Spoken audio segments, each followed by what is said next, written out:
मरने के बाद तो हर कोई अच्छा लगता है, मरने के बाद उसमें बड़ी खूबियां दिखती है, बड़ा अच्छा आदमी था। किसी मुर्दे ने कहा कि आज जो मेरे आसपास बैठ कर के मेरे लिए रो रहे हैं ये जमाना, एक बार उठ जाऊं ना अभी तो ये सारे मुझे जीने नहीं देंगे, मेरा जीना हराम कर देंगे। तो मरने के बाद शांति, मरने के बाद अच्छा था, मरने के बाद प्रशंसा, इससे अच्छा जीते जी हम आदमी की अहमियत को समझ। आंख बंद करके कोई एक ऐसा भरोसा जहां मुझे कभी भरोसा न टूटे, तो मेरी दृष्टि में फिर भगवान से ऊपर कोई नहीं। भगवान की एक आदत कह लो या उनकी कमजोरी कह लो, कुछ भी टूट जाएगा पर भरोसा नहीं टूटने दे। खुद के किस्से और कहानियां बनाए बैठे हैं, हकीकत से अनजान हैं लोग और अंदाजे खूब लगाए बैठे हैं।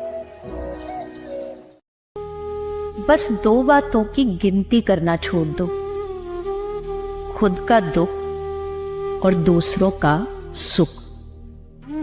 बस इसी से जिंदगी एकदम आसान हो। सबके साथ हो तो कृष्ण की बातें किया करो, और जब अकेले में हो तो कृष्ण से बातें किया करो। वाह वाह। तो दोनों चीजों में ही केंद्र में कृष्ण होना चाहिए, सेंटर जो होना चाहिए लाइफ का वो भगवान होना चाहिए।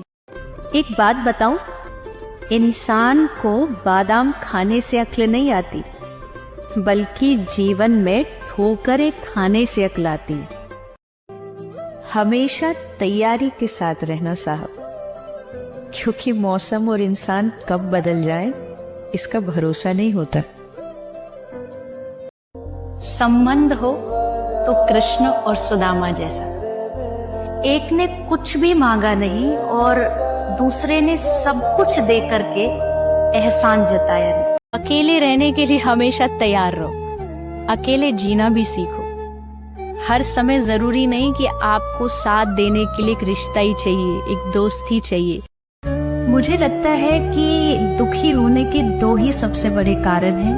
पहला, हमें हमेशा तकदीर से ज्यादा चाहिए, और दूसरा, हमें सब कुछ समय से पहले चाहिए। दुखों से छुटकारा पाने के लिए सत्संग मत जाओ, भगवान को पाने के लिए सत्संग जाओ। दुख अपने आप छूट जाएंगे। अपने आप छूटने का मतलब है कि जब आपको बड़ी चीज मिल जाती है ना, तो छोटी चीज अपने आप छूटी जाती है, आपको उसके लिए एफर्ट्स नहीं करने, फिर याद नहीं रहता ऐसा कुछ हुआ था कभी। हाँ, तो सत्संग में स्वार्थ सिद्धि के लिए मत जाओ, चमत्कारों के लिए मत जाओ, श्रद्धा लेके जाओ।